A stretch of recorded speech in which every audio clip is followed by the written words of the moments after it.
마켓 공감 시간입니다. 시장이 좀 부진을 면치 못하고 있는데요. 오늘은 시장 상황에 대해서 좀 자세한 진단을 내려보겠습니다. 함께해 주실 분은 SK프렌즈클럽의 윤종빈 센터장이십니다. 안녕하세요. 안녕하십니까.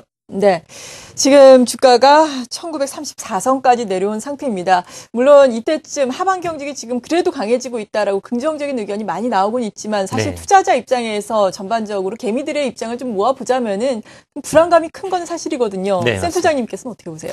정말 두려울 수밖에 없죠. 이 외국인의 매도가 정말 끝없이 계속 좀 출회가 되고 있는 그런 상황이고요.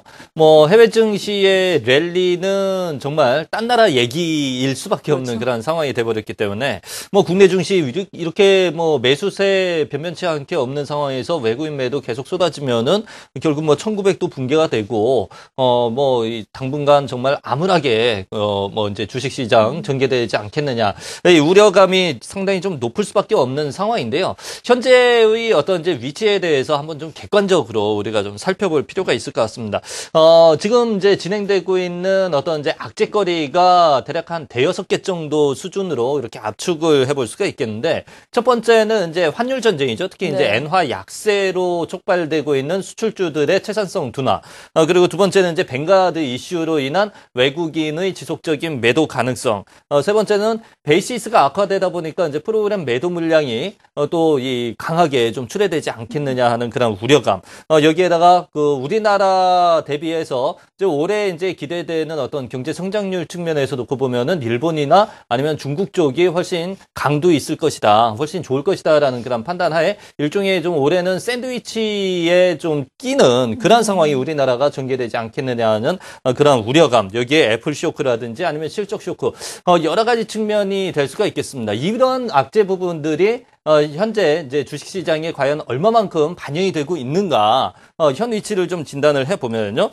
첫 번째로 이제 환율 부분은 지금 이제 원달러 환율 같은 경우에 대략 1,080원 정도 수준까지 리바운드가 이제 이루어지고 있는 그런 상황이거든요. 더불어서 이제 당국에서 뭐 향후에 금리 인하라든지 아니면 강력한 어떤 개입, 이런 부분들이 이제 나올 가능성이 상당히 높기 때문에 환율, 원달러 환율의 경우는 충분히 좀 안정세를 찾아줄 것이다.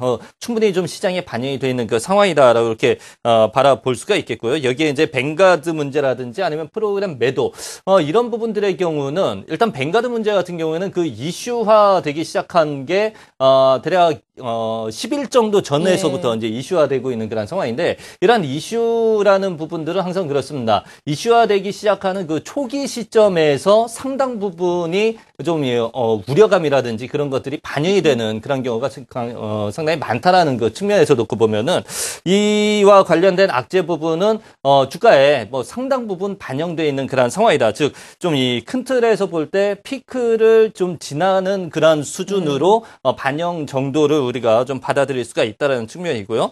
여기에 뭐 이제 애플 쇼크 같은 경우에는 장기적으로 볼 때는 국내 IT 기업들이 더욱더 좀 좋아질 수 있는 그런 측면으로 갈 수 있다라는 점, 그렇게 볼 수가 있습니다. 샌드위치 효과의 경우는 이게 이제 국가의 어떤 이제 밸류에이션 가치를 좀 놓고 따져볼 필요가 있는데, 현재 지수 위치가 퍼상으로는 8.5배 정도 수준이고요. PBR 기준으로는 1배 정도 수준입니다.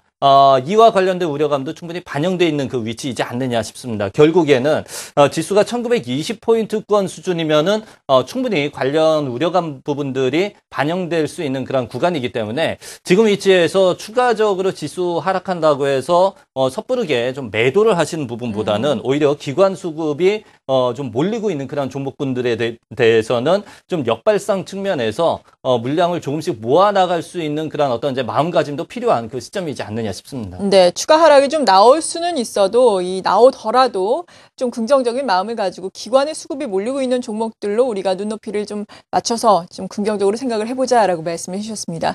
그렇다면은 최근에 또 4분기 실적 시즌이 진행 중인데요. 이 실적과 관련해서는 우리가 어떤 생각을 가지고 있어야 될까요? 일단 그 4분기 실적과 관련된 그 어닝 컨센서스죠. 이 부분은 대략 5주 전 정도에서부터 계속해서 컨센서스에 대한 하향 조정 작업이 계속 좀 나타났습니다.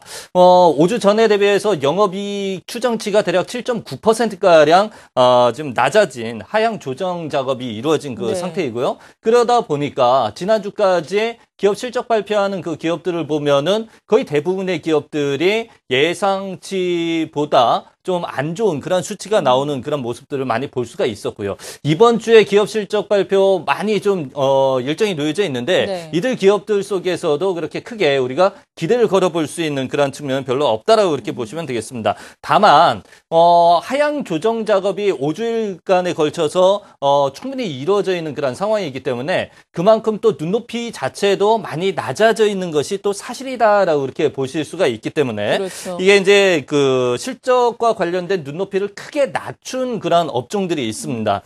지금 이 준비된 표를 통해서 잠시 한번 좀 살펴보실 네. 필요가 있겠는데요.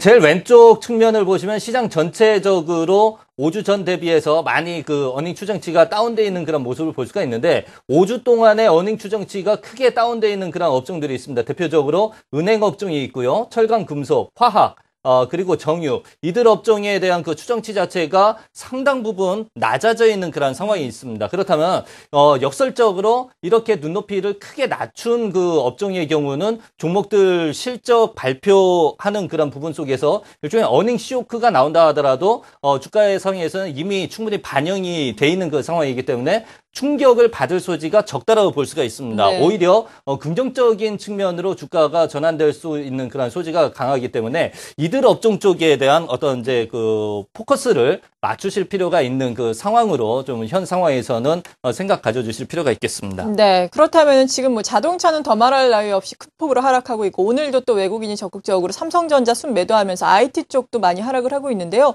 앞으로 지금 말씀해 주신 실적 컨센서스가 많이 하향 조정된 업종들이 대안이 될 수 있을지 지수대의 전망과 함께 좀 말씀을 투자 전략 정리를 해주시죠. 지금 이제 대안으로 부각되고 예. 있는 영역이 바로 금융주가 강한 좀 대안 영역으로 부각이 되고 있습니다. 이 부분은 이제 환율과 관련된 문제에서도 벗어날 수 있는 그런 상황이 있고요.